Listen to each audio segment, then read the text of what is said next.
प्यारे बच्चों, औद्योगिक क्रांति के दौरान होने वाले आविष्कारों के बारे में हम पढ़ रहे थे। बच्चों, हमने पढ़ा कि 18वीं शताब्दी में 26,000 से ज्यादा आविष्कार हुए और इन आविष्कारों ने किस तरह से आम जीवन में परिवर्तन ला दिया, इसके बारे में हम पढ़ रहे हैं। बच्चों, इन आविष्कारों में दो बड़े बदलाव, जिसमें पहला लौह उद्योग और दूसरा कपास की कताई और बुनाई से आए परिवर्तन के बारे में हमने पिछले वीडियो में पढ़ लिया है।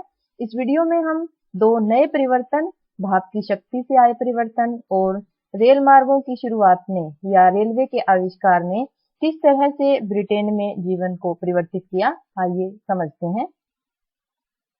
आइए बच्चों, पहले भाप की शक्ति के बारे में पढ़ते हैं। आपको पता ही है कि तेज बहते हुए जल में काफी शक्ति होती है। इसी द्रव चालित शक्ति के इस्तेमाल से कारखानों में उत्पादन किया जाने लगा था। इस द्रव शक्ति की उपयोग की अपनी सीमाएं थी। क्या सीमाएं थी बच्चों? क्योंकि तेज बहता हुआ पानी सीमित क्षेत्रों में ही उपलब्ध हो सकता था। हर जगह नदी हो या पानी का बहाव तेज हो, ऐसा होना संभव नहीं होता है बच्चों।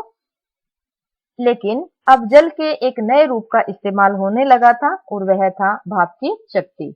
देखिए बच्चों, चित्र में ध्यान से देखिए। पानी उबल रहा है और पानी उबलने से भाप बनती है। देखिए बच्चों, जब भाप इस क्षेत्र से अंदर जाएगी तो पिस्टन को ऊपर की ओर धकेलेगी। आप देखिए, ऊपर जा रहा है पिस्टन और एक सीमा के बाद भाप बाहर निकल जाएगी। यहाँ से भाप बाहर निकली। इस पिस्टन के साथ जो भी यंत्र होगा वह हिलना या मूव करना शुरू कर देगा। देखिए बच्चों, अब पिस्टन धीरे धीरे नीचे आ रहा है और इस तरह यह प्रक्रिया चलती रहती है। इस पिस्टन से जुड़ा हुआ यंत्र हम देखते हैं। देखिए बच्चों, उदाहरण से मान लीजिए यह पिस्टन से जुड़ा हुआ है और यह ब्रश जो है वो गति कर रहा है। तो भाप की शक्ति कैसे इस्तेमाल की जाने लगी, आप समझ गए होंगे बच्चों। इस तरह अनेक प्रकार की मशीनें भाप की शक्ति से चलाई जाने लगी और यह कम खर्चीली भी थी और भरोसेमंद भी थी। भाप की शक्ति का इस्तेमाल सबसे पहले खनन उद्योग में हुआ बच्चों। खनन का अर्थ होता है धरती के गर्भ से खनिज निकालना। यह भी अपने आप में एक उद्योग है बच्चों, खनन प्रक्रिया। हम औद्योगिक क्रांति पढ़ रहे हैं बच्चों। जब कोयले और धातुओं की मांग बढ़ी तो उन्हें और भी अधिक गहरी खानों से निकालने की जरूरत महसूस की गई। लेकिन बच्चों, अचानक खानों में पानी भर जाने की वजह से एक गंभीर समस्या सामने आ पड़ी। देखिए बच्चों, सबसे पहले थॉमस सेवरी ने 1698 में माइनर्स फ्रेंड, माइनर्स कौन है? खनिज निकालने वाले या खानों में काम करने वाले लोग, यानी माइनर्स फ्रेंड, खनक मित्र के रूप में एक मॉडल तैयार किया बच्चों। चित्र में देखते हैं मॉडल। देखिए बच्चों, यह बॉयलर है जहां पानी उबाला जाएगा और यह मान लीजिए खान में पंप सेट कर दिया गया है। जब बॉयलर से भाप अंदर आएगी तो वह पानी को बाहर फेंक देगी। तो इस वजह से माइनर्स फ्रेंड मॉडल तैयार किया गया थॉमस सेवरी द्वारा। लेकिन बच्चों, इसकी अपनी सीमाएं थी। छिछली गहराइयों में यह धीरे धीरे काम करता था और कई बार ज्यादा दबाव बन जाने पर यह बॉयलर फट जाता था। बॉयलर का अर्थ होता है बच्चों उबालने वाला, बॉयल करने वाला। भाप का एक और इंजन 1712 में थॉमस न्यूकमन द्वारा बनाया गया। इसकी सबसे बड़ी कमी यह थी कि संघनन बेलन, देखिए बच्चों, यह संघनन बेलन है। संघनन बेलन के ठंडा होने से इसकी ऊर्जा खत्म हो जाती थी। भाप के इंजन का इस्तेमाल 1769 तक केवल कोयले की खानों में ही होता रहा। लेकिन इसका सर्वप्रथम प्रयोग जेम्स वाट ने कारखानों में भी किया बच्चों। उसने एक ऐसी मशीन विकसित की जिससे भाप का इंजन केवल एक साधारण पंप की बजाय प्राइम मूवर के रूप में इस्तेमाल होने लगा। प्राइम मूवर का मतलब होता है बच्चों मुख्य रूप से चलाने वाला। आप चित्र में देखिए बच्चों, कारखानों में पहली बार जेम्स वाट ने जो प्राइम मूवर बनाया है वह किस तरह कार्य करता था। इस प्राइम मूवर से कारखानों में शक्ति चालित मशीनों को ऊर्जा मिलने लगी बच्चों। इसी के साथ एक धनी निर्माता मैथ्यू बोल्टन और जेम्स वाट ने मिलकर 1775 में बर्मिंघम में सोहो फाउंड्री का निर्माण किया। इस फाउंड्री से जेम्स वाट के इंजन बराबर बढ़ती हुई संख्या में बनकर निकलने लगे। 18वीं सदी के अंत तक वाट के भाप इंजन ने द्रव चालित शक्ति का स्थान लेना शुरू कर दिया। 1800 के बाद भाप इंजन की प्रौद्योगिकी और अधिक विकसित हुई बच्चों। कैसे? अधिक हल्की और मजबूत धातुओं का इस्तेमाल होने लगा, अधिक सटीक मशीनी औजारों का निर्माण होने लगा और वैज्ञानिक जानकारियां भी बढ़ गई, जिससे भाप के इंजन की प्रौद्योगिकी विकसित हुई। बच्चों 1840 तक ऐसी स्थिति आ गई कि ब्रिटेन में बने भाप के इंजन ही संपूर्ण यूरोप में आवश्यक ऊर्जा की 70% से अधिक अश्व शक्ति का उत्पादन करते थे। अश्व शक्ति बच्चों विश्व में यांत्रिक ऊर्जा के सूचक के रूप में काम में लाया जाता है। एक घोड़े की 1 मिनट में 1 फुट तक 33,000 पाउंड या 14,969 किलोग्राम वजन उठाने की क्षमता हॉर्स पावर कहलाती है बच्चों, अश्व शक्ति कहलाती है।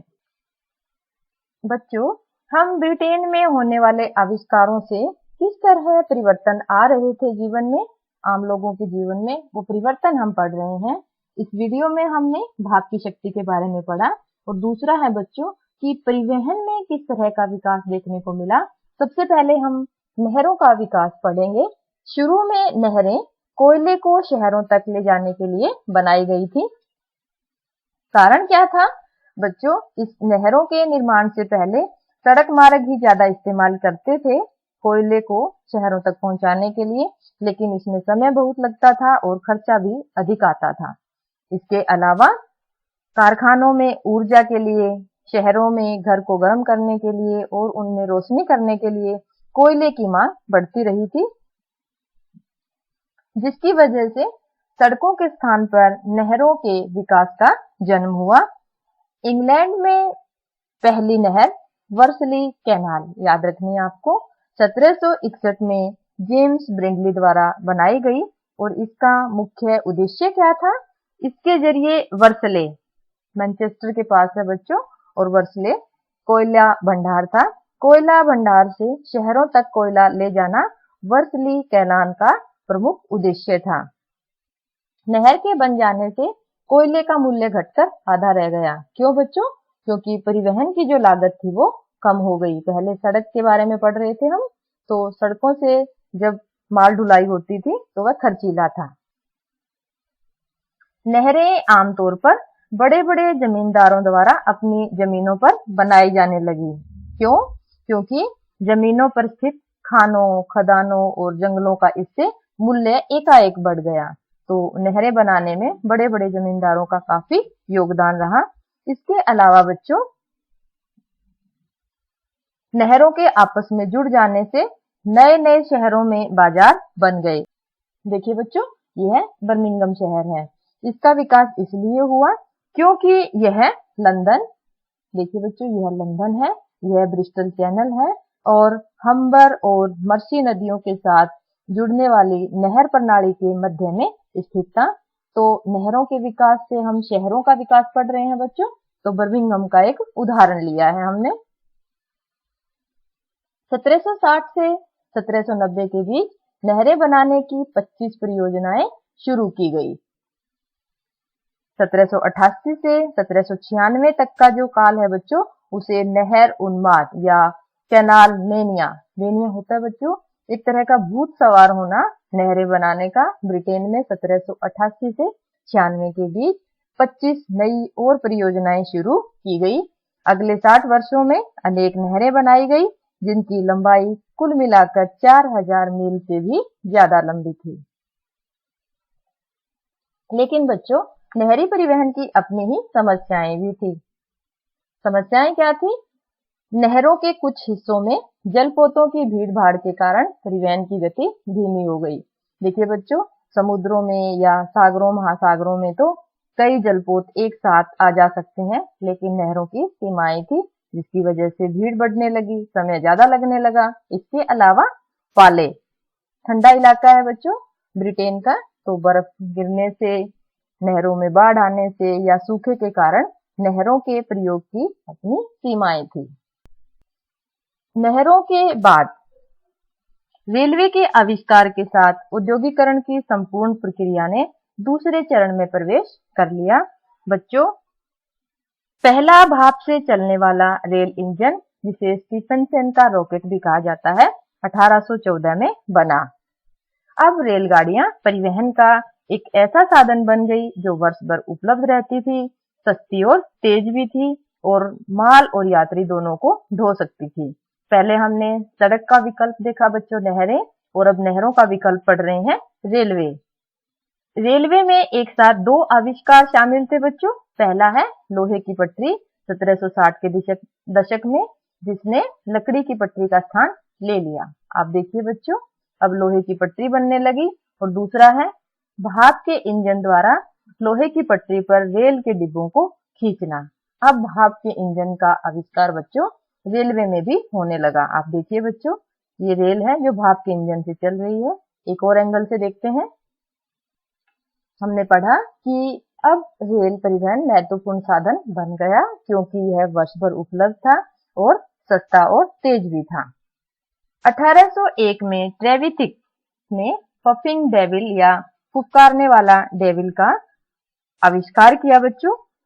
यह इंजन ट्रकों को खींचता था। इसके अलावा 1814 में एक रेलवे इंजीनियर जॉर्ज स्टीफनसन ने एक रेल इंजन बनाया जिसे बल्चर कहा जाता है। यह इंजन 30 टन भार 4 मील प्रति घंटे की रफ्तार से एक पहाड़ी पर ले जा सकता था। देखिए बच्चों, यह जॉर्ज स्टीफनसन द्वारा बनाया गया बल्चर का एक मॉडल है।